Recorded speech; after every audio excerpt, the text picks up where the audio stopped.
Donc, Laffitte Fabien, donc, je suis le conseiller machinisme de la Fédération des CUMA 640. Je vais vous faire une petite présentation donc en webinaire autour de la sécurité routière et de la réglementation. Et à la fin, on parlera très rapidement un petit peu de tout ce qui est éco-conduite, conduite économique, par rapport un petit peu à ce qui s'est passé dernièrement et notamment la flambée importante là des énergies, notamment du GNR. Je pense qu'il y a des petites économies à faire sur les exploitations avec des gestes tout simples avec notamment les engins agricoles. Et enfin, à la fin du webinaire, bien sûr, il y aura un temps de questions où n'hésitez pas à poser les questions. Je n'ai peut-être pas toutes les réponses parce qu'autour de la réglementation routière, je ne vais pas vous cacher, il y a des choses, des fois, c'est encore ambigu, surtout dans l'aspect agricole. Pour vous dire, des fois, je pose même des questions à la gendarmerie et c'est même des fois compliqué d'avoir une réponse claire. Donc voilà, n'hésitez pas à poser les questions, c'est fait pour ça. Et je vais essayer de vous donner un maximum de réponses. Donc au niveau du programme, je vais vous faire un petit rappel autour des engins de levage et de manutention. Ensuite, on parlera un petit peu immatriculation, freinage, les questions qui se posent toujours entre est-ce qu'il faut un permis ou pas du tout, dans quel cas j'ai droit à une dispense ou bien dans un autre cas j'en suis obligé de posséder le permis pour pouvoir assurer la conduite du véhicule. Je vais vous parler également très rapidement autour de tout ce qui est signalisation, vitesse d'évolution sur la voie publique avec les engins agricoles, tout ce qui va être les sanctions et enfin les gestes simples pour arriver à économiser du carburant.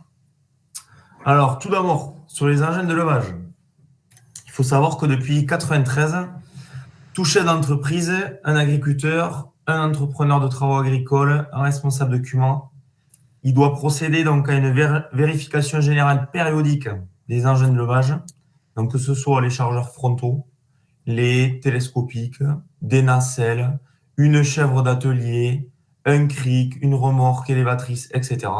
Sachez que c'est obligatoire depuis 1993. Ensuite, depuis 1998, tous les combien?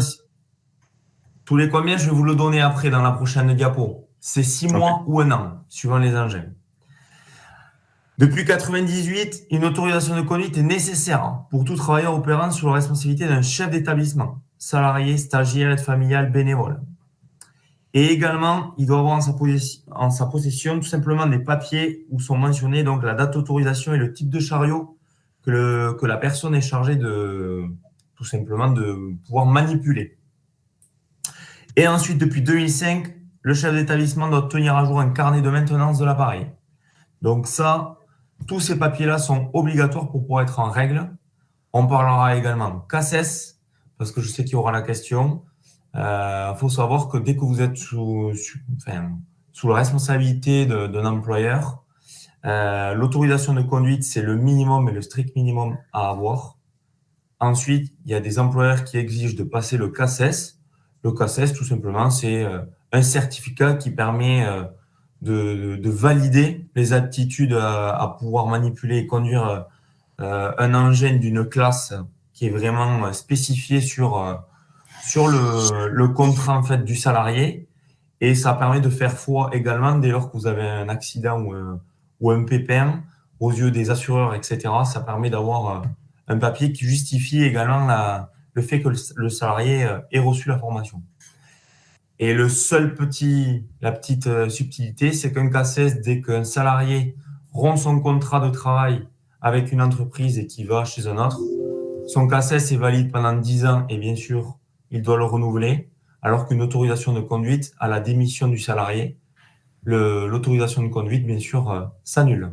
Donc, au prochain, dans l'entreprise suivante, il faut que le salarié refasse une autorisation de conduite pour pouvoir avoir toutes les capacités, pour pouvoir conduire ces engins-là. Donc, 2 catégories. Donc, il y a 2 fréquences au niveau des vérifications générales périodiques. Il y a tous les 6 mois pour les appareils de levage de type nacelle, lève-palette et fourche levant des éléments conditionnés, des balles, des bottes, des palettes, des big bags et des personnes.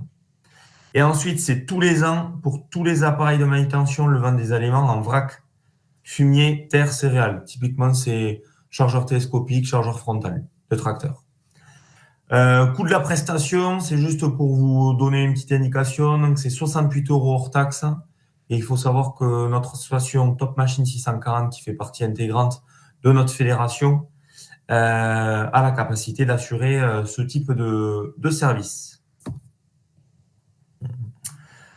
Ensuite, engin de levage, CACES ou non, donc j'en ai parlé juste avant. Le CACES, voilà, il n'est pas obligatoire, mais il est recommandé. Donc, c'est un certificat d'aptitude à la conduite en sécurité. Donc, les papiers obligatoires, donc certificat d'aptitude médicale et autorisation de conduite délivrée par l'employeur, ça, c'est le strict minimum. Et donc, peut venir ça rajouter un CACES, ça donne un peu plus de poids, je dirais, au papier réglementaire.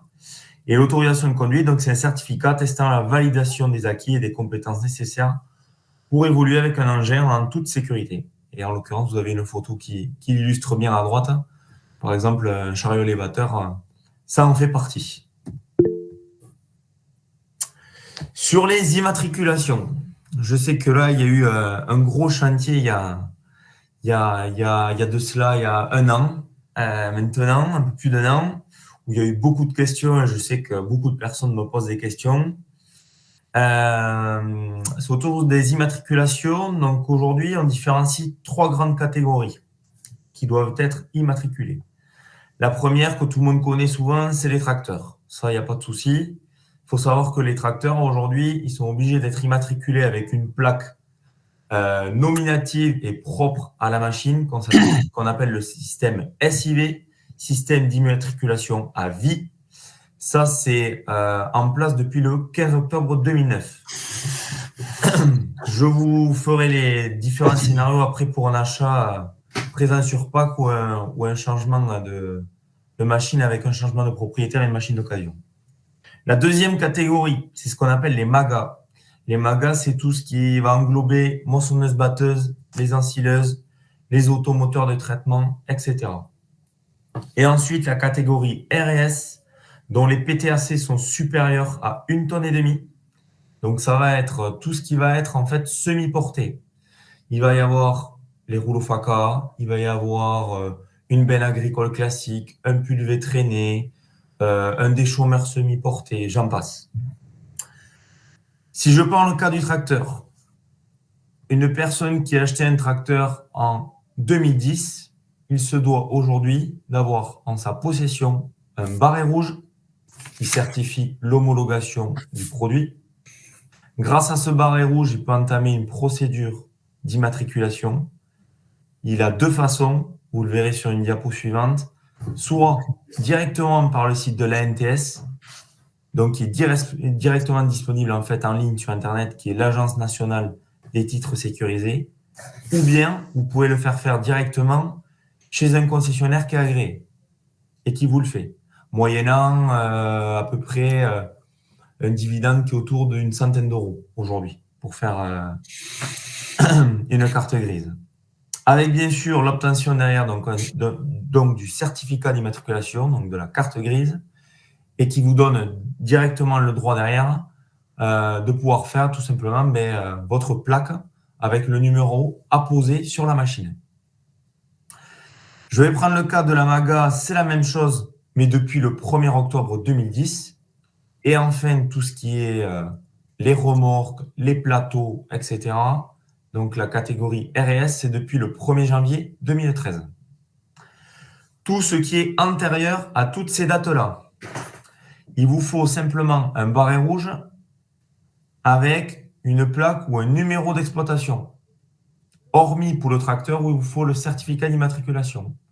Alors, qu'est-ce que le numéro d'exploitation? Je vais donner l'exemple d'une Cuma de notre réseau. Je vais prendre la Cuma de Montaut l'Espoir. Aujourd'hui, cette Cuma-là dispose de Ben Labatt qui ont plus d'une quinzaine d'années. Donc aujourd'hui, au niveau de leur plaque, il y a 5 chiffres 5 chiffres qui sont accolés et 2 chiffres qui sont un petit peu séparés. Donc, du coup, je suis sur les matériels présents sur parc. Donc, voilà, un tracteur qui est antérieur à 2009. Il vous faut le certificat d'immatriculation et la plaque de numéro d'exploitation. Alors, qu'est-ce que c'est la plaque de numéro d'exploitation? C'est tout simplement le numéro d'identifiant en fait, de votre exploitation, suivi du code le numéro de département du siège social de votre exploitation. Un exemple, la Cuma de Montolesport aujourd'hui, sur une benne Labatt qui a plus de 15 ans, aujourd'hui c'est 19097, un espace 40. 19097 correspond au numéro en fait, de la Cuma et 40 au siège de cette Cuma-là, qui est situé près de Saint-Sevé. Pour tous les matériels qui sont beaucoup plus récents et donc qui sont après ces dates, donc un tracteur qui est de 2010 jusqu'à aujourd'hui, là par contre, il lui faut le certificat d'immatriculation avec une plaque et son numéro d'immatriculation qui est propre à lui, jusqu'à sa destruction. Pour les magas, voilà, c'est un petit peu la même chose, certificat barré rouge avec plaque de numéro d'exploitation.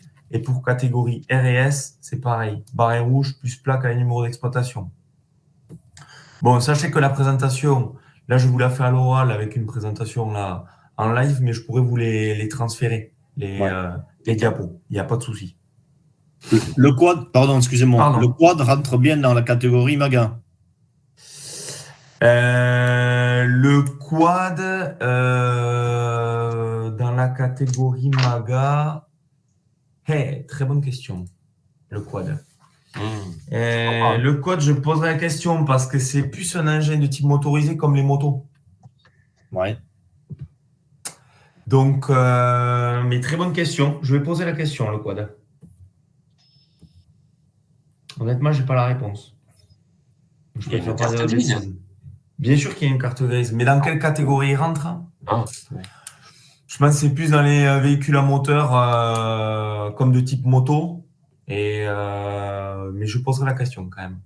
Mais dans tous les cas, il lui faudra quand même une carte grise et il aura sa propre plaque aussi avec son propre numéro d'immatriculation. Et c'est par rapport aux salariés, est-ce qu'ils peuvent les prendre en toute tranquillité, quoi? Eh bien, un quad. Très bonne question, le quad. Je ne l'ai pas traité, lui. Ça, je me renseignerai. Parce qu'il y a peut-être une histoire de cubage, etc. Ça dépend du type de réception. Il y a des quads qui sont réceptionnés pour l'agricole avec une vitesse limitée. Et après, il y a les quads de tourisme. Le quad agricole, style Ranger de chez Polaris ou les Gator de chez John Deere, quoi. Tout dépend comment les constructeurs les ont homologués. C'est tout. Ouais, je ne sais pas du tout. Ouais. Je me renseignerai, ça. Ça marche, merci. Très bonne question. Ça dépend s'ils sont homologués route ou pas aussi. S'ils ne sont pas homologués route, la question ne se pose pas. Tout à fait. Tout à fait. Mais par contre, s'il est homologué route, dans ce cas-là, par contre, il a une obligation d'être immatriculé. Et donc là, par contre, la question se pose pour les salariés, quoi. Je poserai la question par rapport à ça. Je me renseignerai et je vous dirai. Ensuite, donc, les deux catégories R et S, pour vous donner un peu plus de détails. La catégorie R, c'est ce qui regroupe tout ce qui est les remorques agricoles, les plateaux à paille, etc. Et tout ce qui est semi-remorques agricoles, tonalisier, épanneur à fumier, et j'en passe. La catégorie S, c'est les machines ou instruments agricoles remorqués. Donc, le sigle MIAR. Donc là, c'est tout ce qui englobe pulvérisateur, cover crop, déchaumeur, presse, etc. Bon, c'est les deux catégories que je vous ai citées juste avant. Et donc, ils doivent être immatriculés dans le cas où le PTAC est supérieur à 1 tonne et demie. Ce qui est inférieur n'a pas l'obligation d'être immatriculé. Honnêtement, il y a très peu de matériel aujourd'hui avec un PTAC inférieur à 1 tonne et demie. Conseils et astuces. Moi, je vous recommande vivement de spécifier sur une bonne commande que le matériel est destiné à se déplacer donc, sur la voie publique et le domaine routier. Et donc, ça va entraîner quoi? Tout simplement à ce que le concessionnaire, si vous lui faites la demande, vous lui exprimez, il devra obligatoirement, tout simplement, surtout, vendre un matériel homologué. Et pour vous affranchir un petit peu des démarches administratives un petit peu complexes, notamment sur le site de la NTS, ça va vous permettre tout simplement que le concessionnaire qui est agréé et habilité pour le faire, il puisse tout simplement vous faire les papiers, le certificat d'immatriculation et surtout les plaques. Comme ça, une fois que vous réceptionnez votre outil en concession, ça vous permet d'avoir une machine qui est déjà immatriculée, vous avez tous les papiers en votre possession et vous êtes tranquille. Parce qu'on sait, c'est que dès qu'on veut se réaliser les papiers soi-même, déjà souvent on le fait bien trop tard ou ça traîne et c'est jamais fait. Et il y a plein de matériel aujourd'hui qu'on voit encore sur la route qui sont pas immatriculés, où il n'y a pas la plaque. Sauf que vous allez voir que les sanctions, elles peuvent être assez lourdes si la gendarmerie vous arrête. Et surtout, en cas d'accident, si vous circulez sur le domaine routier avec des engins non homologués, je le rappelle, votre assureur peut ne couvrir que la partie responsabilité civile de votre contrat. Le reste, il ne prendra pas en charge. Donc, les sanctions peuvent être un petit peu lourdes et je dirais, ça peut piquer au niveau du chéquier, quoi. Ensuite, je sais qu'on a des questions pour des personnes. Comment réaliser une procédure d'homologation et d'immatriculation d'une machine à titre isolé? Donc, il y a 4 grandes étapes. Tout d'abord, il faut constituer un dossier d'homologation. Donc, c'est un dossier qui est réalisé auprès de la DREAL dans le cadre d'une modification, par exemple, d'un PTAC d'une remorque. Ça, c'est un exemple. Cela va entraîner derrière l'étude de ce dossier par la DREAL. Et donc, derrière, vous allez avoir des examens pour validation pour les nouveaux PTAC et poids vide par l'UTAC, qui est l'Union technique de l'automobile, du motocycle et du cycle, ou bien par un organisme mandaté, exemple DECRA, qui peut s'occuper de ce dossier-là. Et ensuite, ces résultats, donc, vous fournissez ces résultats d'essais techniques fournis par l'UTAC, et donc la DREAL, derrière, vous délivre un certificat d'homologation appelé communément barret rouge. C'est le fameux barret rouge dont je vous ai parlé sur la diapo d'avant, qui permet tout simplement, dès que vous l'avez obtenu, de pouvoir entamer une démarche d'immatriculation et donc un certificat d'immatriculation avec la plaque qui fait foi derrière au niveau de la machine. Voilà un petit peu une procédure d'homologation et d'immatriculation d'un véhicule. Ensuite, on va parler freinage. Freinage, je pense que vous avez peut-être lu dans la presse qu'il y a eu un petit bouleversement là, dernièrement par rapport à l'histoire du freinage pour 2 simples raisons. Surtout pour avoir un système de freinage qui soit complètement adapté par rapport à la charge que vous allez pouvoir tracter à l'arrière. Et surtout pour éviter les phénomènes de porte-à-faux, de portefeuille surtout, dès lors que vous avez un accident avec un tracteur et un engin agricole, ça va éviter surtout que la machine vous passe devant, à travers, et surtout que ça vienne percuter l'usager qui est en face. Je ne dis pas que ça ne peut pas se passer, mais ça va être limité. Pourquoi? Tout simplement parce que c'est les systèmes de double ligne aujourd'hui vont entraîner le blocage de votre véhicule remorqué. Je donne un exemple. Vous avez un tracteur qui n'est pas équipé du système pneumatique, mais votre remorque en est équipée. Déjà, vous ne pourrez pas l'atteler, vous ne pourrez pas la tirer parce que les freins sont bloqués. Il va vous falloir le système d'air pour pouvoir débloquer le système de freinage de la remorque. Ça, c'est un premier point. Donc, qu'est-ce qui se passe sur la route? Tout simplement, dès que vous allez avoir un décrochage et donc une perte de liaison entre le tracteur et la remorque va se bloquer. Ça va freiner la remorque et donc éviter que sa course soit trop importante avec la vitesse d'avancement sur la route. Ça, c'est les points clés pourquoi aujourd'hui on passe sur du double ligne. Ça, c'est un tableau juste pour vous expliquer qu'un tracteur simple ligne hydraulique, on peut freiner une remorque simple ligne. Donc, un tracteur simple ligne peut freiner une remorque simple ligne. Un tracteur double ligne hydraulique peut freiner de la simple et de la double. Et pour le pneumatique, avec du pneumatique, on ne peut pas freiner de l'hydraulique. On peut faire que du pneumatique. Donc en pneumatique, c'est que du double ligne. C'est ce que vous voyez sur les tracteurs, c'est les manches à air rouge et jaune. Voilà, on freine en pneumatique. Alors, il y a des constructeurs qui ont privilégié, c'est là où c'est toujours compliqué chez les constructeurs, qui privilégient et qui défendent l'aspect double ligne hydraulique et d'autres qui défendent plus l'aspect double ligne pneumatique. Bon, aujourd'hui, quand même, ceux qui se standardisent un petit peu, quand même, ça reste le pneumatique, qui est de plus en plus visible et de plus en plus de tracteurs récents aujourd'hui sont équipés avec du double ligne pneumatique. Mais sachez que dès lors que vous achetez un tracteur, réfléchissez aussi et pensez aussi qu'il faut l'équiper avec une simple ligne hydraulique. Parce qu'il faut savoir aussi freiner les remorques d'il y a 15-20 ans et celles d'aujourd'hui qui sont en parc.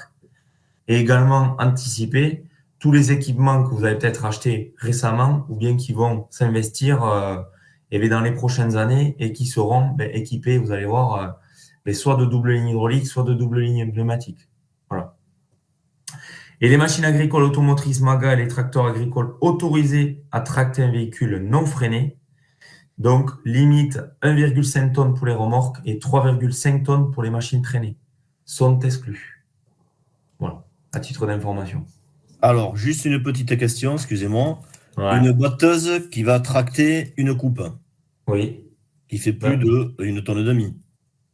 Oui. Est-ce qu'il lui faut un freinage?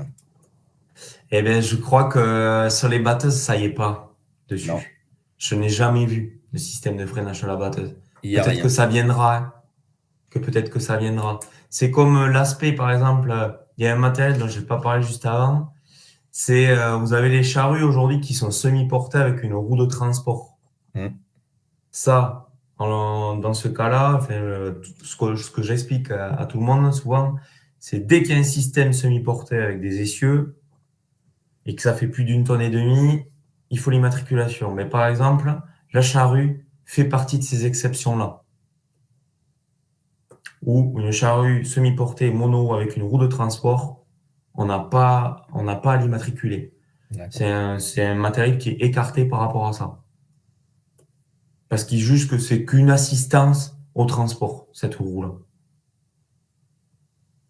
Voilà. Mais très bonne question sur le chariot de coupe. Pour l'instant, je ne l'ai pas vu. Est-ce que ça viendra? Peut-être.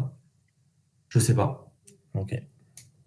En cas d'incompatibilité, dans les conséquences qu'il peut y avoir pour l'utilisateur, c'est un mauvais freinage, un risque de blocage du matériel en position freinée, mais dans le cas où on n'a pas un tracteur qui est en adéquation avec la remorque arrière ou le véhicule. Si j'ai par exemple un véhicule qui est équipé d'une simple ligne hydraulique, un tracteur équipé simple ligne hydraulique et une remorque en pneumatique, là je ne vais pas pouvoir la bouger. Ou bien l'absence de freinage dans le cas où l'utilisateur, tout simplement, il attelle la remorque et il ne relie pas la prise hydraulique de freinage ou bien tout simplement un tracteur qui est équipé en pneumatique mais qui n'a pas de prise simple ligne hydraulique. Bon, ce qui est rare quand même, je ne l'ai jamais vu aujourd'hui. Et auquel cas, l'utilisateur part avec la remorque sans système de freinage.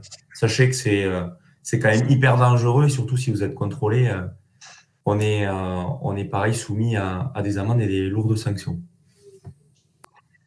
Une petite question. Les constructeurs de remorques aujourd'hui sont tenus de proposer quoi comme système de freinage? Sont tenus de proposer quoi? Eh bien, c'est via le tableau que je vous mets juste là sous les yeux maintenant.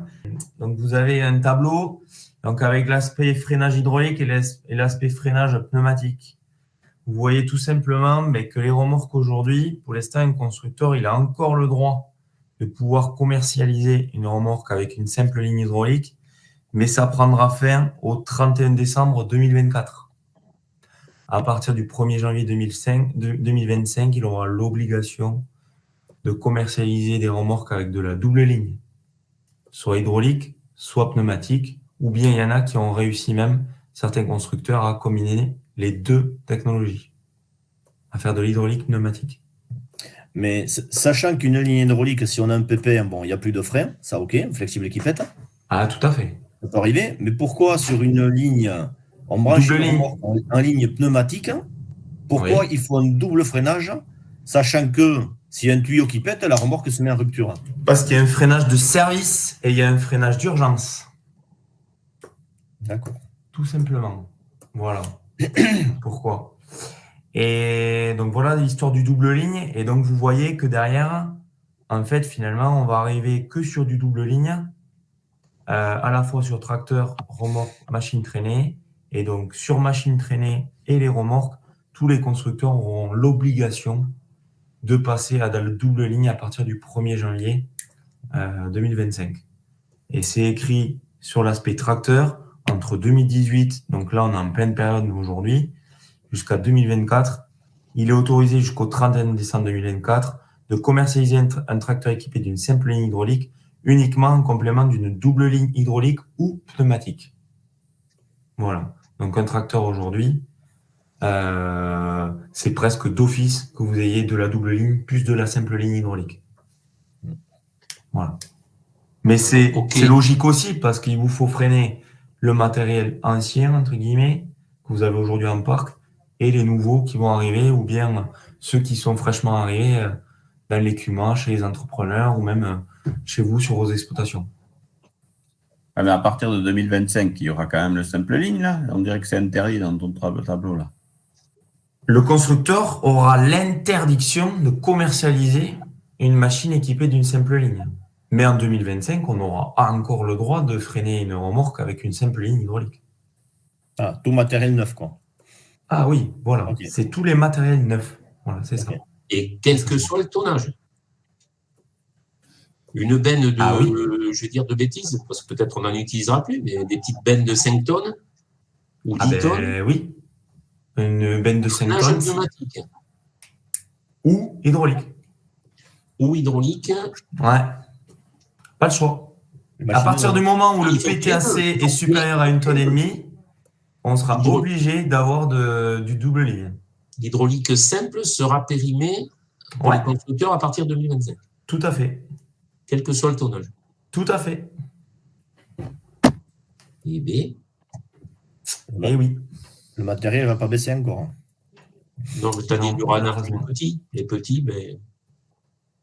Non, mais les remorques d'occasion, on pourra. Mais une remorque d'occasion qui aura 25, 30 ans, 40 ans, vous pourrez toujours la freiner et circuler sur la route avec. Il n'y a aucun souci. C'est pour les nouvelles. Ouais. Voilà, qui sont équipées de cette façon-là. Donc voilà sur les freinages. Ensuite, est-ce que vous voyez là les responsabilités pour le chauffeur? Vous allez voir les sanctions normalement. Ça va arriver d'ici quelques secondes. Ouais, c'est bon. C'est bon, nickel. Donc, véhicule homologué immatriculé, il faut respecter donc la réglementation sur la voie publique, sinon vous pouvez encourir des amendes jusqu'à 3 500 €. Respect des limitations de vitesse d'homologation des véhicules, ainsi que de celles imposées par le code de la route. Et ensuite, système de freinage connecté entre le tracteur et le véhicule tracté. Voilà, il faut savoir que c'est des aspects qui sont très importants et dont les forces de l'ordre et surtout la gendarmerie sont très regardants par rapport à ça. Ça, un rappel, vous allez avoir le diapo qui va arriver. Sur vos remorques, vous avez des systèmes de cordelettes donc, qui sont présentes autour d'une poignée de freins de stationnement. Il faut savoir que normalement, elle doit être impérativement raccordée au tracteur, car elle garantit le freinage en cas de rupture d'attelage. Alors, je sais que c'est un système de freinage qui est un petit peu archaïque, je dirais, mais il faut savoir que normalement, dans les règles, vous devez d'avoir cette cordelette qui est rattachée directement au tracteur et liée, tout simplement pour que dès lors qu'il y a un arrachement, que ça puisse tirer et actionner ce levier pour pouvoir derrière bloquer le système de freinage de la remorque et donc s'affranchir des éventuels pépins qui peuvent être plus conséquents avec la benne. Ensuite, on va parler des permis. Pour les véhicules et appareils agricoles ou forestiers dont la vitesse est inférieure à 40 km/h, une dispense de permis V est possible sous plusieurs conditions. Pour les plus de 16 ans qui conduisent un tracteur avec ou sans véhicule remorqué ou avec un outil porté d'une largeur inférieure à 2,50 m. Et le convoi ne doit pas dépasser 18 mètres de long. Ou bien pour les plus de 18 ans qui conduisent des véhicules dangereux de grande largeur, un ensemble comprenant une remorque avec des transports de personnes. Ça, c'est visible notamment pour dans les coins où il y a un peu d'agritourisme.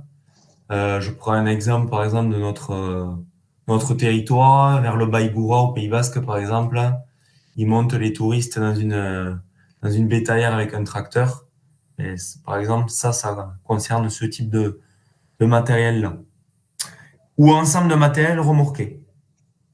Et enfin, engins utilisés dans le cadre d'un usage agricole et véhicules rattachés à une exploitation agricole, une entreprise de travaux agricoles, une entreprise de travaux forestiers ou bien une CUMA. Le conducteur doit exercer une activité agricole à tout prix pour répondre à ces critères. La première ligne, ils vont marquer pour les plus de 16 ans. Ouais. Avec un outil inférieur à 2,50 m. Ouais. Si le tracteur fait plus de 2,50 m. Si le tracteur fait plus de 2,50 m, c'est-à-dire en long? Non, en largeur. Pas l'outil. Si le tracteur fait plus de 2,50 m de large. Non, ce qui est marqué, c'est tracteur. Mais il n'y a pas d'histoire de largeur.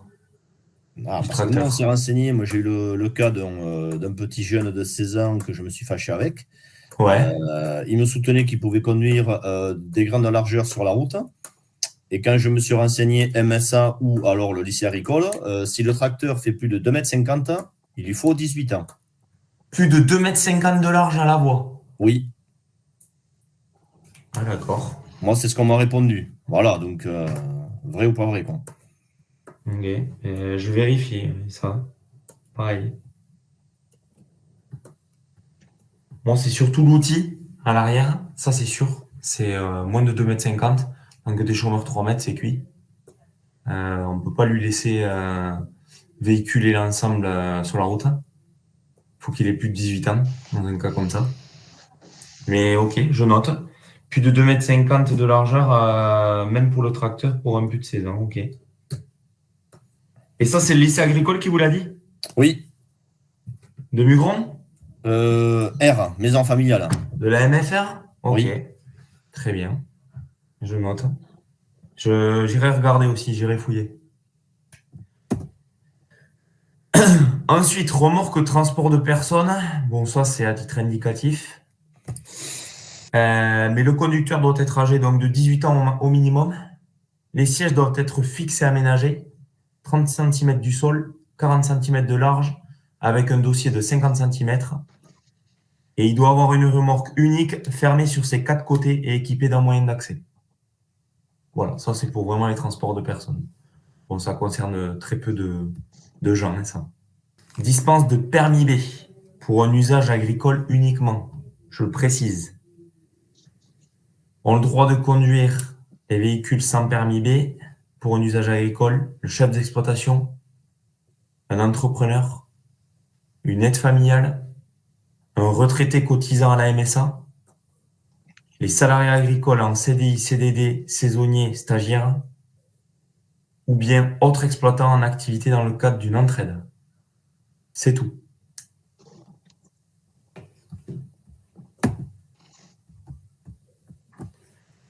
Permis B obligatoire. Vous allez avoir, je pense, la diapo qui va arriver.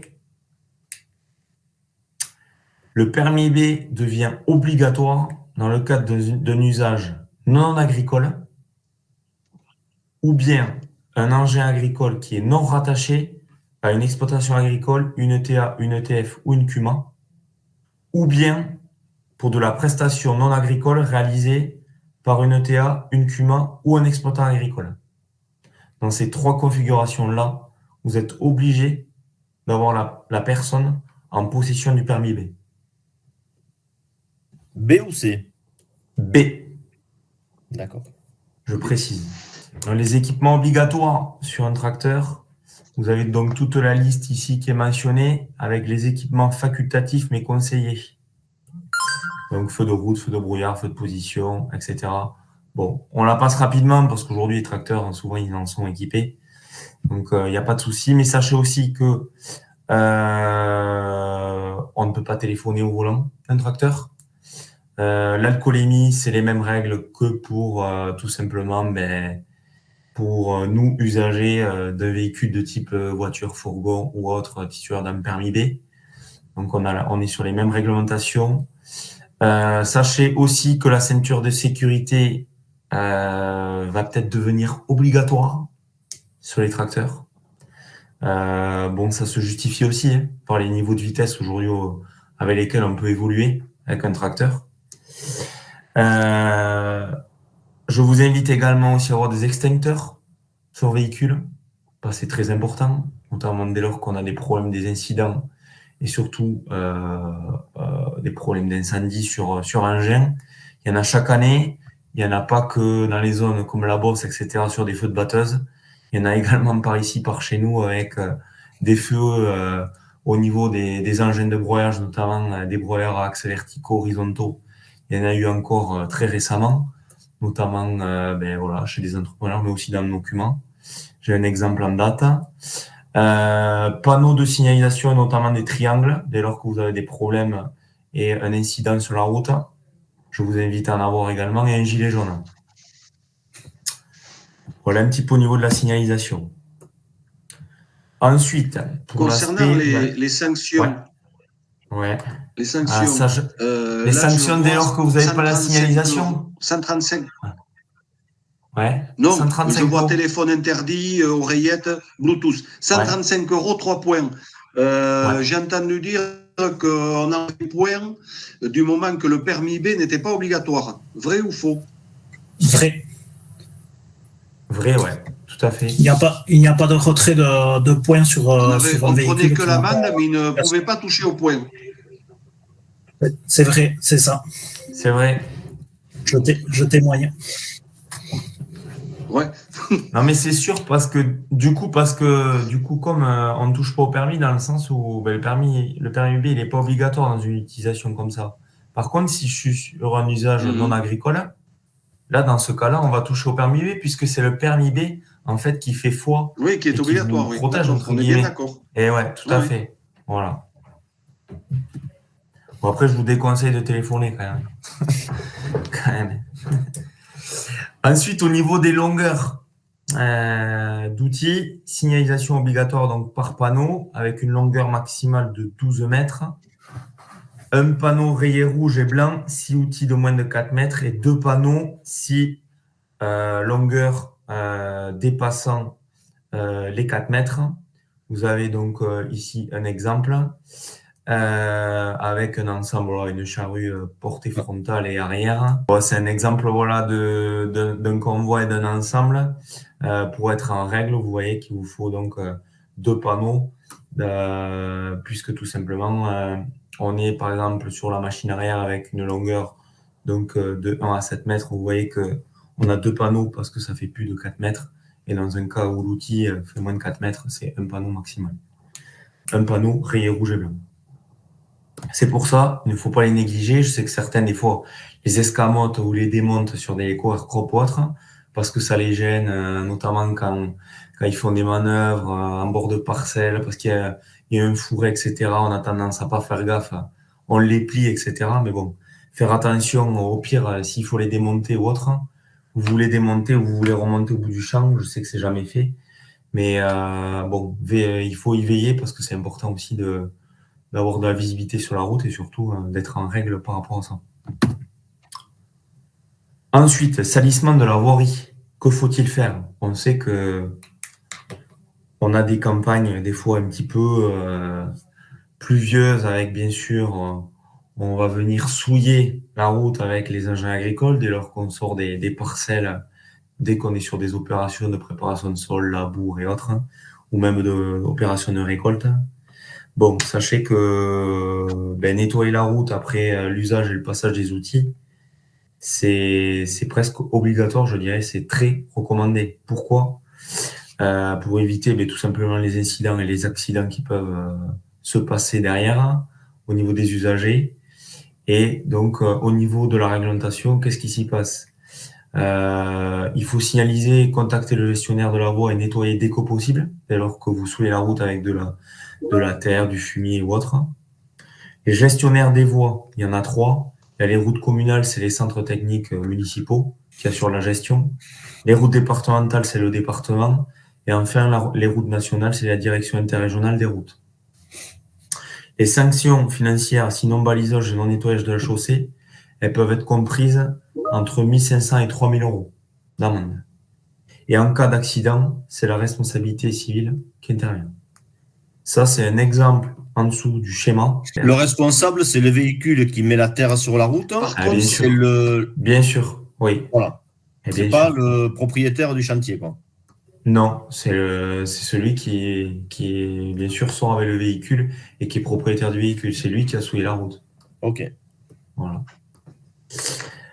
Et donc là, c'est les distances donc qui recommandent pour pouvoir signaler dès lors que vous avez. Et malheureusement, voilà, on peut pas directement être dans les opérations de balayage pour pouvoir nettoyer la route, mais on signale le fait qui est tout simplement la route qui a été souillée, et derrière on intervient, on fait les opérations dans un deuxième temps, et vous voyez les distances qu'il faut respecter avec les panneaux, donc 500 mètres minimum dès que vous avez de la boue, avec 2 panneaux normalement de signalisation rouge et blanc, et un panneau route glissante et un panneau jaune qui signalise notamment le fait que vous ayez mis de la boue sur la route. Et dans un cas où c'est pas la boue, c'est 150 mètres. Voilà. Bon, l'intérêt, et ce qu'on dit, parce que c'est rare quand on voit les personnes poser les panneaux, mais ce qu'il faut faire, c'est le signaler si déjà on a des panneaux, attention, pour que les personnes puissent ralentir et intervenir le plus rapidement possible, je dirais, pour balayer et nettoyer la route et évacuer tout ce qui va gêner les usagers derrière au niveau de la route, pour avoir un petit peu de bon sens quand même aussi. Parce que bon, sur des routes où il y a du passage et où ça roule, bon, faut se dire que ça peut être très dangereux, quoi, quand même. Mais sachez-le. Mais encore, je pense que le gros problème, quand c'est par rapport au CUMA, aux récoltes de maïs, si c'est mouillé, on va pas trop dans les champs, on reste sur les bordures. Les gros problèmes, c'est les chantiers de récolte de maïs doux, de pois, Ouais, où là, l'agriculteur, et lui, il a rien. Et le problème, c'est que les entrepreneurs, eux, quand ils ont fini avec leur engin à chenilles, leur convoi, ils se barrent et après, ils laissent la route comme ça. Tout à fait, le problème, c'est que là, tout le monde en prend plein les oreilles parce que c'est la faute aux agriculteurs. Et le problème, personne n'en est responsable. Mais je pense que ça va poser un souci. Oui, non, mais je comprends tout à fait. Et surtout, ça pose un souci. Après, il y a aussi tout ce qui est entrepreneur de travaux forestiers. Quand ils sortent avec les débardeurs, les abatteuses, etc., souvent, ils crépissent les routes aussi, quand même. Hein. Allez, c'est à eux à s'organiser, de nettoyer. Hein. Et ouais, tout à fait. C'est à eux de s'organiser, quoi. Ouais, mais enfin, moi je suis sur Saint-Sevé, j'habite sur la route de Cona, j'ai assisté à un chantier l'an dernier, un dimanche matin, il y a 2 ans, ils avaient ramassé des pois, donc il y a 4 machines de pois à chenilles qui sont sorties, plus les tracteurs, un dimanche à 11h, route de la plage, je vous dis pas, mais en plus c'est vraiment dangereux, les mecs ils sont partis et puis voilà, tout le monde est resté comme ça. Bon, ça pose problème quand même quelque part. Tout à fait, tout à fait.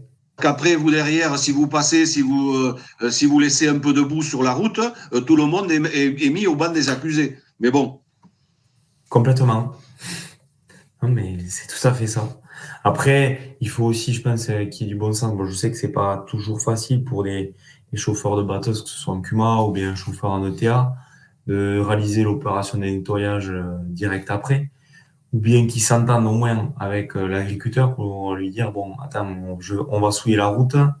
Est-ce que c'est possible que tu me files un coup de main derrière, que tu nettoies au pire, ou que je te file un coup de main pour nettoyer et enlever un petit peu là, ce que je crépis sur 300 mètres, et faire preuve de bon sens, quoi, surtout, voilà. Bon, parce que bon, c'est bon pour nous, mais c'est aussi bon pour tous les usagers de la route, et bon, voilà, c'est hyper important parce que ça peut entraîner des accidents assez lourds, quoi, quand même. Quelqu'un qui glisse, n'importe quoi, on tombe dans le fossé. Mais effectivement, il faut faire preuve de bon sens. Ensuite, au niveau du respect des vitesses, je rappelle juste, parce qu'aujourd'hui, on vous vend des tracteurs avec spécifiés sur des bonnes commandes et des factures, etc. Des boîtes qui sont 50 km/h. Alors, je vous donne un exemple qui fait rigoler souvent. Aujourd'hui, nous, sur la route, on peut rouler avec une 4L, on peut rouler avec une Ferrari. La 4L, bon, mais une fois qu'on va être à 90, bon, mais voilà, hein, on sera au maximum de son potentiel. La Ferrari, elle peut rouler à 300. Ça, c'est pas un problème. Rouler à 300, on peut. Mais ce qui fait faux, c'est le code de la route. Le code de la route, lui, ben, malheureusement, il nous limite à 130 sur une autoroute. Donc, celui qui roule en 4L, ben, pas de souci. Et la Ferrari, ben, s'il veut rouler à 300, il n'y a pas de souci. Mais par contre, s'il se fait attraper, ben, malheureusement, il peut y avoir immobilisation des véhicules, etc. Eh ben, les tracteurs, c'est pareil. Je donne l'exemple parce que j'entends de tout dans la campagne. Effectivement, un tracteur aujourd'hui, il sort avec des boîtes 50, il a la capacité de pouvoir rouler à 50. Mais le code de la route en France nous limite à 40 km/h. Donc, n'importe quel tracteur qui est estampillé John Deere, Fendt, ou bien je donne un exemple qui est l'exemple parfait, JCB Fast Track. Le Fast Track, il a beau rouler à 65 km/h, il est limité à 40 km/h ici en France. Les constructeurs ont ces homologations tout simplement parce qu'on a des vitesses qui sont bien supérieures dans nos pays voisins et frontaliers. Je prends le cas des Allemands notamment. Les Allemands, ils ont des vitesses qui sont au-delà de 40 km/h. Mais en France, c'est le code de la route qui fait foi. Donc on est limité à 40. Alors je donne quelques exemples de réception. Pour un tracteur seul ou avec un outil de moins de 2,50 m, réceptionner 40 km/h, vitesse 40, réceptionner 30 à l'heure, on roule à 30. Bon, je vous les passe tous en revue, mais je vous donnais l'exemple concret vraiment sur lequel je m'appuie souvent, c'est les remorques. On nous pose beaucoup de questions par rapport à ça. Si vous avez un tracteur qui est réceptionné 40 km/h avec une remorque réceptionnée 40 km/h équipée d'un freinage double ligne pneumatique avec le tracteur également double ligne pneumatique, vous pouvez rouler jusqu'à 40 km/h sur la route. Dans le cas où vous êtes avec une remorque réceptionnée 25 km/h, je prends l'exemple d'une remorque d'il y a 20 ans, avec une simple ligne hydraulique, et un tracteur aujourd'hui qui est capable de pouvoir rouler à 40, on est obligé de se limiter à une vitesse de 25 km/h sur la route. Honnêtement, c'est jamais fait. Et qu'on soit plein ou à vide, je vois tous les tracteurs je vois très rarement des tracteurs qui roulent à 25, quoi. Hormis quand ils sont dans une grosse montée, quoi. Et qu'ils ont plus rien dans le sac. Mais sinon, honnêtement, il n'y a pas grand monde qui respecte ces vitesses-là. Mais sachez que les remorques des constructeurs d'il y a 20 ans, elles ont été homologuées, elles ont été réceptionnées pour des vitesses à 25. Donc, elles sont faites pour rouler à 25 avec des systèmes de freinage qui sont adaptés pour une vitesse ne dépassant pas 25 km/h. Rouler à 40 avec ces remorques-là, c'est un danger, en fait, finalement. Donc, c'est juste ça pour rappel.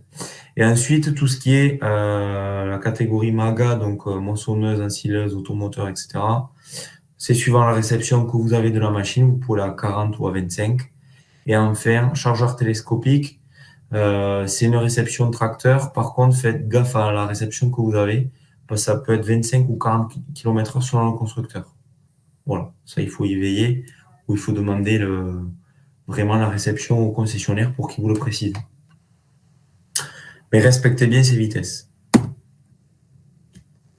Ensuite, chargement.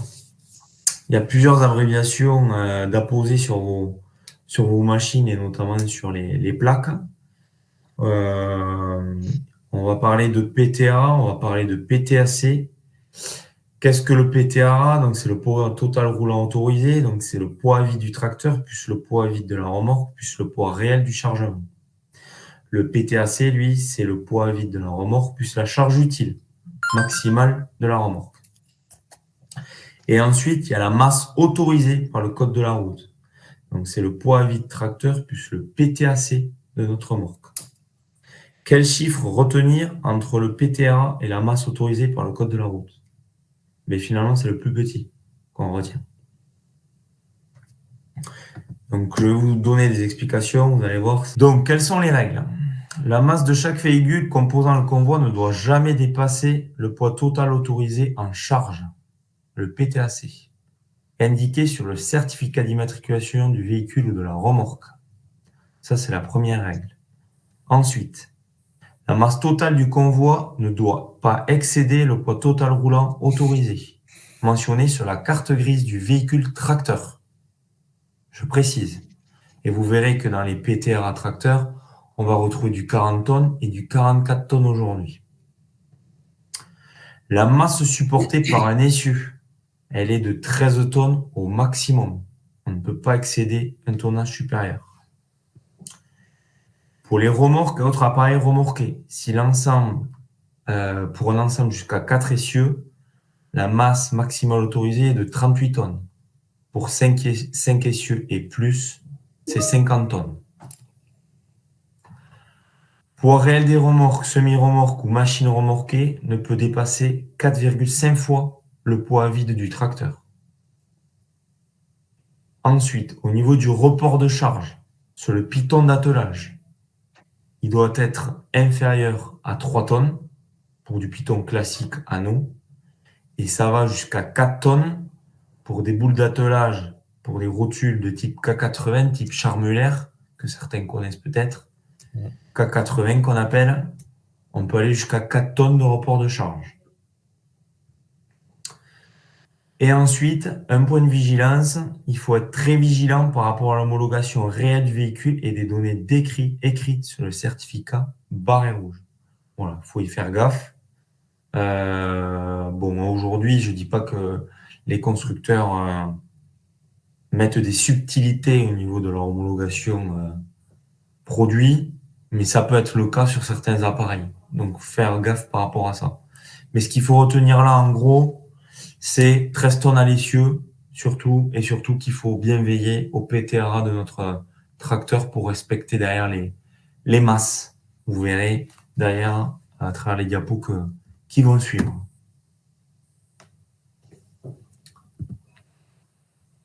Je vais attendre que la diapo arrive. Vous allez me dire si vous voyez un exemple de convoi à 40 tonnes. Dès que vous me dites que c'est bon, je peux enchaîner. Très bien, parfait. C'est bon. Alors, je prends l'exemple là, je vous cite un exemple concret. J'ai un convoi agricole de 40 tonnes. Je vais commencer par le tracteur pour finir par la remorque. Donc, j'ai un tracteur qui a un PTA de 40 tonnes. Il fait 8 tonnes de poids à vide. J'ai une remorque derrière, donc en triple essieu, avec un attelage anneau, d'où le fait que je puisse appliquer un report de charge de 3 tonnes, avec une remorque dont le PTAC est de 32 tonnes, un poids à vide de 8 tonnes. Je peux donc mettre une charge utile de 24 tonnes. 32 moins 8, 24. J'ai donc un tonnage sur le tridème qui est de 29 tonnes. Pourquoi? Parce que 32 moins 3. J'ai 29 tonnes sur le tridème qui correspond au PTAC moins le report de charge. J'ai dit dans la diapo d'avant que je pourrais avoir 13 tonnes par essieu. Je respecte totalement cette règle-là, puisque 13 fois 3, ça font 39. Là, j'en ai 29. Si je fais le total de mes masses, j'ai 32 tonnes de PTAC niveau remorque, j'ai 8 tonnes de poids à vide niveau tracteur. J'ai donc un PTRA égal à 40 tonnes avec une réception au niveau du tracteur qui est de 40 tonnes. Donc, mon convoi est bon, on ne peut pas aller au-delà. Si vous mettiez un tracteur d'une masse à vide supérieure à 8 tonnes, je vais prendre le cas de 9 tonnes, vous allez être obligé d'abaisser votre charge utile dans votre remorque d'une tonne et donc de tomber à 23 tonnes pour respecter ce PTRA de 40 tonnes.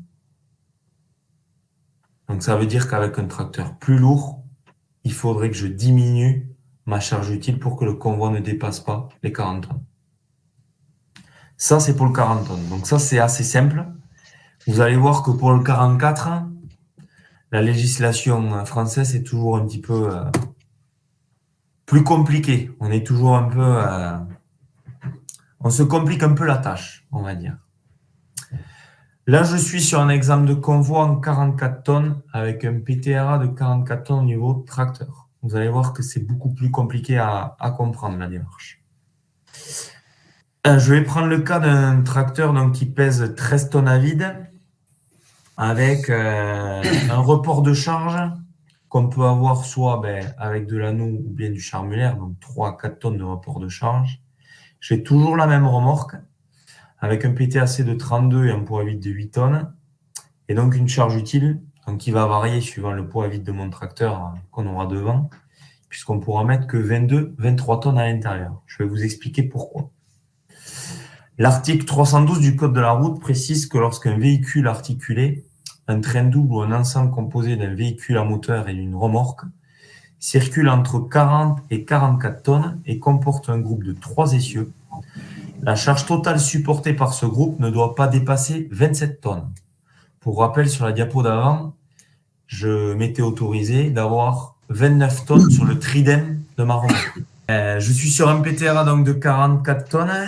Je prends le cas d'un tracteur donc, avec un poids vide de 13-14 tonnes, un report de charge suivant la configuration de la remorque, avec un report de charge qui peut être de 3-4 tonnes.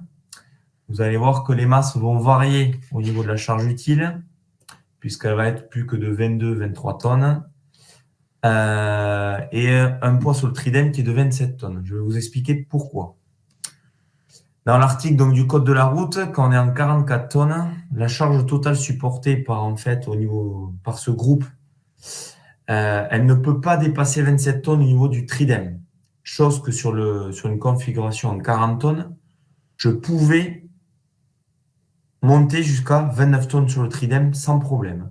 C'est un article du Code de la route qui impose ça. Qu'est-ce que ça entraîne comme modification ?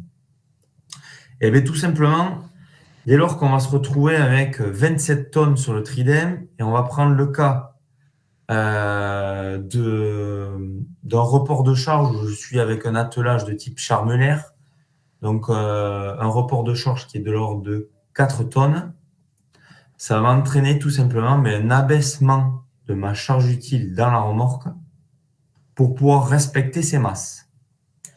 Donc, je prends le tracteur qui fait 13 tonnes. Je prends mon poids au niveau du tridem qui est de 27 et je prends tout simplement ma masse, mon report de charge qui est de 4 tonnes. Si je fais 27 plus 4, ça fait 31, plus 13 tonnes de poids vide, ça fait 44. Je m'explique à travers le petit descriptif que j'ai à droite. Si mon poids vide du tracteur est égal à 8 tonnes, mon PTRA de 44, la même benne perdra en charge utile, puisque la charge acceptée sur le tridem ne peut pas dépasser 27 tonnes. Le report de charge peut aller jusqu'à 4 tonnes si le convoi dispose d'un attelage aux normes, type K80 charmulaire. Si je passe sur une configuration avec un tracteur de 8 tonnes, et donc 27 tonnes de charge autorisée sur tridem et 4 tonnes de report de charge, c'est égal à 39 tonnes pour l'ensemble du convoi roulant. La charge utile est de moins d'une tonne pour ne pas excéder les 27 tonnes supportées par le tridem. Si le tracteur a un poids à vide de 13 tonnes, la charge utile sera toujours de 23 tonnes pour ne pas dépasser la barre des 27 de charge sur le tridem. La masse du convoi est donc égale à 44 tonnes. En quelque sorte, et pour faire bref, en fait, aller sur des PTRA à 44 tonnes ne va pas vous faire gagner en charge utile dans la remorque. Au contraire, ça va vous la pénaliser. Puisque si je reviens à la diapo d'avant, ma charge utile que je pouvais mettre dans ma remorque, c'était de 24 tonnes. Alors que là, je vais être obligé de la baisser à 23 tonnes. Pas trop d'intérêt à avoir une 3 essieux, quoi. Exactement, c'est ça. En résumé, il est là le résumé, en 3 lignes. En conclusion, un tracteur avec un PTRA de 44 tonnes, il serait utile quand le tracteur dépasse les 8 tonnes. Donc ça concerne que les tracteurs de très forte puissance. Et l'avantage, former un convoi d'une masse totale de 44 tonnes, finalement, on pénalise la charge utile de la benne. Et l'idée à retenir, c'est qu'augmenter le PTRA d'un tracteur ne renforce pas la charge utile d'une remorque. Donc finalement, ça peut être plus pénalisant d'être en PTR en 44 tonnes plutôt que d'être en 40 tonnes. Parce qu'en fait, tout simplement, le poids sur notre tridème maximal, il est de 27 tonnes. Donc on perd 2 tonnes de charge comparé à du 40 tonnes. Et même avec le report de charge, eh bien, finalement, on est obligé d'enlever 1 tonne de charge utile dans la benne pour pouvoir respecter les masses. Voilà un petit peu l'histoire du PTR, 44 tonnes. Ensuite, au niveau des surcharges, sachez que les sanctions peuvent être lourdes. Sachez que toute surcharge est formellement interdite et que ça peut entraîner donc des amendes. 5% du PTAC, c'est une infraction de 4e catégorie où vous pouvez perdre entre 3 et 6 points sur votre permis et être sanctionné d'une amende pouvant atteindre 750 €. Et dès lors que vous êtes en surcharge à hauteur de 20% du PTAC ou lors d'une récidive, c'est une infraction de 5e catégorie. Et dans ce cas, vous pouvez risquer le retrait de votre permis de conduire et jusqu'à 3 000 € d'amende. Donc en gros, il vaut mieux respecter les charges. Pourquoi, sachant que tout à l'heure, quand on était dispensé du permis B, on ne pouvait pas avoir de points retirés, et pourquoi là, on est toujours dispensé du permis B et on nous retire des points? Très bonne question, ça. Ça, il faudrait que je demande Ils vont pas les retirer. Celui qui n'a pas le permis, qui est dispensé le permis, on ne va pas lui retirer les points. Logiquement. Et non, parce que lui, on ne peut pas le retirer. Mais ça, c'est dans le cas. Je vais demander les questions à la gendarmerie. Ouais. Parce que. Admettons un stagiaire qui n'a pas. Oui. Il contrôle le chargement. Il t'amène sur la bascule. L'amende. Oui. Là, il peut mais vous on ne mettre demande jamais on ne demande jamais le permis de conduire, en fait. Non. Oui, donc on peut prendre une amende, mais point, c'est tout, quoi. Et normalement, oui, puisque je prends le cas de quelqu'un qui a 18 ans, qui n'a pas le permis, admettons, mais qui est salarié agricole. Il a la capacité de pouvoir tracter ce genre de convoi. S'il ne respecte pas les masses et le chargement, comme il n'a pas le permis, on ne peut pas lui toucher au permis. Donc, dans ce cas-là, ça sera l'amende. Même si on a le permis, normalement, ils ne peuvent pas enlever des points. Non, à mon avis, ça s'applique. Mais je vais poser quand même au service de gendarmerie. Ça s'applique dans le cas où on est sur un usage qui est non agricole. Tout à fait. Voilà. Mais je poserai quand même la question. Qui c'est qui est responsable qui c'est qui est responsable de la surcharge? Celui qui charge. Exactement. C'est toujours celui qui charge. C'est le chargeur. Ouais. C'est toujours le chargeur. Oui. Oui. Et même sur des sites de chargement et de manutention céréale dans des coopératives et autres, c'est celui qui charge. Oui, sur le champ, où il y a des pompes bascules et des éléments de quoi vous chargez sur les récoltes, sur un champ, sachant la variable qu'il peut y avoir sur une remorque de 14 tonnes, vous pouvez aller jusqu'à 15, voire 15. Ouais, je sais très bien. Ouais, tout à fait. Qui c'est qui prend la responsabilité? Le chargeur est responsable, le chargé aussi. Comment, Pascal? Après, le chargeur est responsable. Moi, je conduis. Quelqu'un qui a fait apparaître une valeur qui est fondamentale, c'est qu'en agricole, normalement, tu sors d'un champ, tu n'as pas la connaissance du poids. La responsabilité du chargé est engagée quand il a eu connaissance du poids, c'est-à-dire qu'il a fallu qu'il passe sur un pont de bascule. Okay. Quand tu sors du champ, il n'y a pas de pont de bascule au champ, donc tu ne sais pas où tu vas, puis tu ne connais pas les poids spécifiques de tes céréales, donc tu ne sais pas à peu près le poids que tu portes. Ça approximativement. Bon, si tu as 30% de surcharge, tu auras peut-être du mal à te défendre. Hein. Oui, bon. Ouais, tout à fait. En céréales, c'est rare, quand même. Oh, ça arrive, oui. Mais c'est pour ça. Sur du blé. Après, voilà, mais pour éviter le PV, parce que c'était ça le discours, hein, c'est le chargé, sa responsabilité peut être engagée. Voilà. Mais après, il a en défense de preuve le fait qu'il ne connaissait pas son poids. S'il sort d'un champ, s'il est passé sur un pont bascule chez lui pour aller livrer chez l'OS, par exemple, là, il connaît le poids. Hein, donc là, il vaut mieux qu'il connaisse la réglementation. Oui, tout à fait. Pour ça, on sort du champ, on va sur la route et on pèse à l'OS. Donc, au champ, oui, quand on est au champ. On connaît le poids quand on est passé à l'OS, quand c'est trop tard, quoi, en fait. Oui, bon. À force, on sait dans notre remorque, mettons de 20 tonnes, on sait si on en met 20 ou 23, quoi. Ah, pas évident. Tu peux te défendre. Oui, bon, mais enfin, on ne sait pas si on en met 19,5 ou 21,5. Hein. Suivant les poids spécifiques, ça change vite. Hein. Tout à fait. Le PS, on parlait de surcharge. Donc, par exemple, des gros céréaliers là, en blé, attention, le PS d'un blé, ça peut énormément varier. Et honnêtement, la charge, ça peut être énorme. Hein. En maïs aussi, hein. En maïs aussi, ouais, tout à fait. Ouais. Mais on l'a vu, cette année. Des bennes qui ont du Ah ben, un maïs irrigué cette année, un qui a stressé en non irrigué, il y avait des grosses différences quand même hein, de PS cette année. Bon, sachez-le. Voilà. Est-ce qu'il y a beaucoup... Est-ce que dans l'usage, moi, je ne vois pas beaucoup de gendarmes? Non, il n'y a pas, mais il y a déjà eu... Au sortir des champs, encore. Il y a déjà eu... À la réception des silos, il y a les gendarmes. Oui. Mais oui, mais tu arrives du champ. Ouais. Tu peux te défendre. Comment tu peux savoir si tu es dans un dépassement des 5%, là. Si après, à mon avis, là où il faut... Là où il faut être intelligent aussi, c'est au volume du chargement, éviter de faire des gros dômes sur les remorques, quoi. Déjà. Ça fait joli. C'est un truc tout bête, hein, mais... Ouais, on voit la qualité des chauffeurs. Ouais, mais au final, après, on se retrouve du maïs dans les ronds-points. Alors bon, c'est pareil. Hein. Ah, ça, c'est pas bien. Enfin, ouais.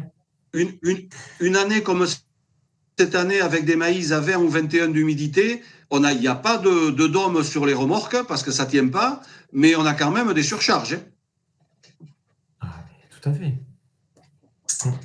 Bon, comment éviter le PV?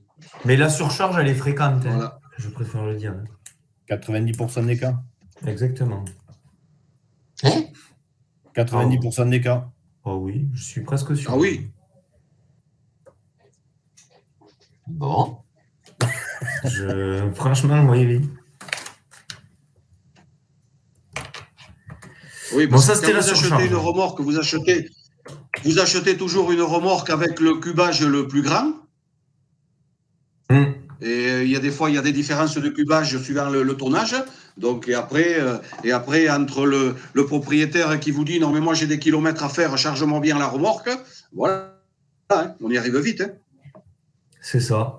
Alors, au niveau des convois agricoles, on a 3 catégories. On a le groupe A, le groupe B et l'exceptionnel. Le groupe A, c'est dès lors qu'on est dans une configuration avec une largeur comprise entre 2,55 m, 3,50 m et une longueur comprise entre 12 mètres et 22 mètres. Le groupe B, c'est 3,50 m jusqu'à 4,50 m en termes de largeur, 22 à 25 mètres de long. Et dès qu'on est sur des largeurs qui sont bien plus conséquentes, donc dans l'exceptionnel, on est sur des largeurs donc au-delà de 4,50 m et des longueurs qui dépassent les 25 mètres. Là, il nous faut une autorisation individuelle de transport exceptionnel délivrée par arrêté du préfet du lieu de département. Alors, qu'est-ce que ça entraîne derrière en termes de signalétique? En termes de signalisation, quand vous êtes sur du groupe A, c'est de la signalisation classique standard, avec un éclairage, 1 ou 2 gyrophares, feu de croisement allumé jour-nuit. Véhicule d'accompagnement, pas nécessaire, même si aujourd'hui je le recommande au vu de la dimension des machines et surtout du comportement des usagers sur la route. Mais ça, c'est mon avis personnel de conseiller. Et ensuite, vitesse maximum 25 ou 40 km/h selon réception des véhicules et surtout des outils traînés. Dans le cadre d'un groupe B, c'est 2 panneaux convoi agricole rétro réfléchissants. Même chose au niveau éclairage. Par contre, au niveau des véhicules d'escorte et d'accompagnement, c'est un véhicule particulier aux camionnettes sans remorque, feu de croisement allumé, 1 ou 2 gyrophares, 1 ou 2 panneaux convoi agricole dessus, à poser. Et une vitesse qui est limitée à 25 km/h. Est-ce qu'il y a pour les une véhicules largeur... d'accompagnement, Ouais. on voit sur Oui. les maintenant et dans les concessions les panneaux lumineux convoi agricole. Est-ce qu'ils sont homologués ou non? Oui, ça c'est bon. Ça correspond bien. Avec deux c'est un panneau gyrophares par côté et convoi agricole. Voilà, très bien. Mais ça c'est bon, c'est légal. C'est homologué, légitime, il n'y a ça? pas de souci. Oui. Ça permet surtout de pouvoir signaler le convoi et de pouvoir en fait connaître un petit peu le gabarit et signaler en fait aux usagers qui arrivent en face comme quoi on a un véhicule lent à l'arrière qui prend de l'espace et surtout avec une longueur importante, une largeur conséquente. Effectivement, c'est bon. Et est-ce qu'il y a une largeur à respecter pour un tracteur? Maximale. Une largeur maximale à respecter. Pour un tracteur, véhicule seul? Oui. Très très bonne question. Pour aller tout seul sur la route ou pour vraiment Oui, qu'il soit tout seul ou attelé à quelque chose, est-ce qu'un tracteur, il y a une limite maximale à respecter? Je dirais que vous prenez le cas, par exemple, je pense, vous pensez à quoi? Tracteur jumelé avec une rotative à l'arrière? Nous, on en a un, le concessionnaire n'a pas voulu dépasser 2,80 de large.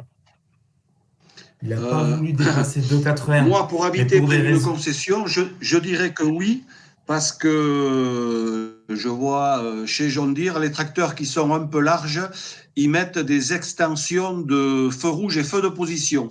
Ils les décalent de 30 ou 40 cm. Et j'ai posé la question, ça faisait partie de la réglementation. Alors bon. Donc, il y a bien une réglementation, quoi. Au gabarit. Et apparemment, ils posent les extensions pour pouvoir vendre ces tracteurs et se couvrir. Donc, il doit bien y avoir une raison. Sur les tracteurs de forte puissance, montés en peu large. Ouais, monté avec des pneus en 800, etc. quoi. Moi, je sais que le concessionnaire n'a pas voulu dépasser 2,80 parce qu'après, il pouvait pas. Il n'a pas voulu, pourquoi? Il n'a pas dépassé 2,80 parce qu'il nous a dit on ne peut pas aller au-delà. Mais par rapport à la taille des pneumatiques et surtout les pneus que peut accepter. Non. Par rapport au gabarit du tracteur, on ne peut pas aller, il nous a dit, réglementation, on ne peut pas aller au-delà.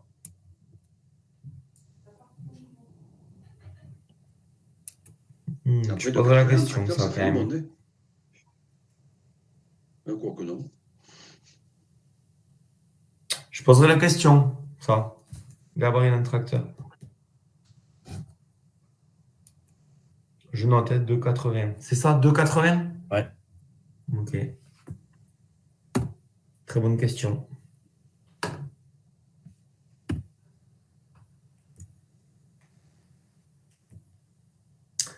Feu de travail sur la route, est-ce que vous avez la diapo? Oui. Sachez que tout véhicule ou matériel agricole ou de travaux publics peuvent être munis pour le travail de nuit d'un ou plusieurs projecteurs de travail. Ça, il n'y a pas de souci.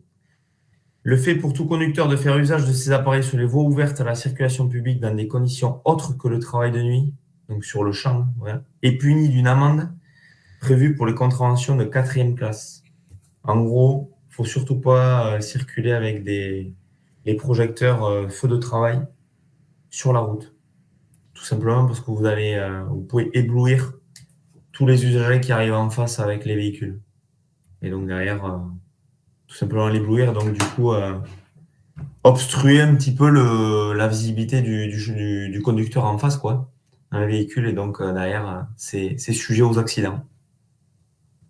Sachez-le. Bon, c'est rare, hein, j'ai rarement entendu des sanctions. Ça, c'est juste une diapo. Vous allez avoir arrivé sur les convois agricoles. Juste des exemples de comment configurer le véhicule pour être en règle avec la signalisation avant, arrière et le respect des largeurs au niveau des machines. Et vous voyez au niveau de la signalisation avant, arrière au niveau d'un tracteur, ça va jusqu'au panneau de signalisation rouge et blanc inférieur à 3,50, vous voyez que au gabarit, il vous faut les panneaux. Un véhicule du groupe B, par exemple, si les feux de gabarit ne sont pas sur la machine, comme sur le dessin, carrément aux extérieurs, est-ce qu'on est en droit de demander au concessionnaire qu'ils les mettent? Ah oui. Et je pense que c'est vivement recommandé de les mettre aux extérieurs. Je connais qui ont pris des PV parce que les feux de gabarit, les feux de position n'étaient pas à l'extérieur. À la largeur de l'outil, Voilà. mais totalement, parce que ça fait office tout simplement de gabarit et surtout de savoir un petit peu aux extrémités de l'outil, quoi. Connaître un petit peu la largeur de la machine qu'on a devant soi. D'accord. Mais tout à fait, moi j'invite les gens à avoir des feux sur les extérieurs pour vraiment que l'usager qui arrive en fait, derrière sur la voie publique, il ait une connaissance un petit peu de la largeur de la machine qu'il a devant soi, quoi. Tout à fait. Tout à fait. Ok. Les bandes réfléchissantes ne suffisent pas à l'extérieur? Dans quel cas? Eh bien, si les feux ne sont pas tout à fait à l'extérieur, les remorques qui sont souvent pas loin du châssis, un peu dessous, en dedans, si on met des bandes réfléchissantes pour matérialiser et qu'elles soient bien à l'extérieur, est-ce que ça suffit ou pas? Ouais, mais une remorque ne dépasse pas 2,50 m, on est tranquille. Une remorque, non. Par contre, Oui. moi, sur le système réfléchissant, il faut surtout, je pense, qu'il soit apposé sur les côtés et que l'éclairage soit visible. Pour moi, ça, c'est la règle d'or. Il ne faut pas que ce soit obstrué sur la machine par quelque chose. Ok.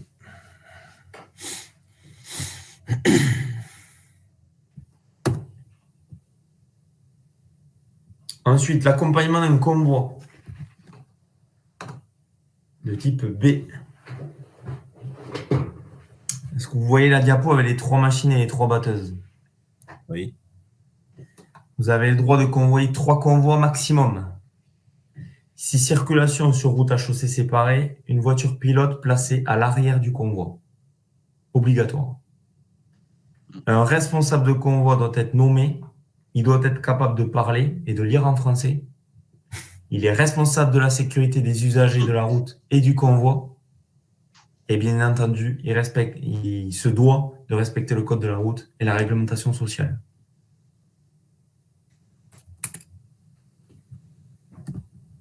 Bon, c'est un exemple. Honnêtement, 3 convois, c'est beaucoup pour des machines à maïs doux, des choses comme ça, quoi. Moi, en Cuma, j'en ai pas vu beaucoup. Hein. Oui. Bon, je préfère le dire. Pas encore. Pas encore, disons. Et ensuite, convoi agricole, les interdictions et les sécurités. Au niveau des groupes B, interdiction de circulation du samedi ou veille de fête à partir de 12 h jusqu'au lundi ou lendemain de fête à 6 h du matin, sauf en période de semis ou de récolte. Croisement sur chaussée à largeur limitée, priorité aux véhicules légers. Le convoi doit ralentir, s'arrêter, voire même se garer. Ça, c'est le code de la route. Bon, souvent, c'est quand même... c'est fait, ça. C'est quand même respecter les usagers. Souvent, soit ils s'arrêtent, ils se mettent sur le côté, ils laissent passer le convoi, ou bien c'est le convoi qui s'arrête, auquel cas on fait signe, et la personne passe. Enfin, bon, il faut faire preuve de bonne foi, je dirais, pour circuler aisément sur la route. Mais sachez-le.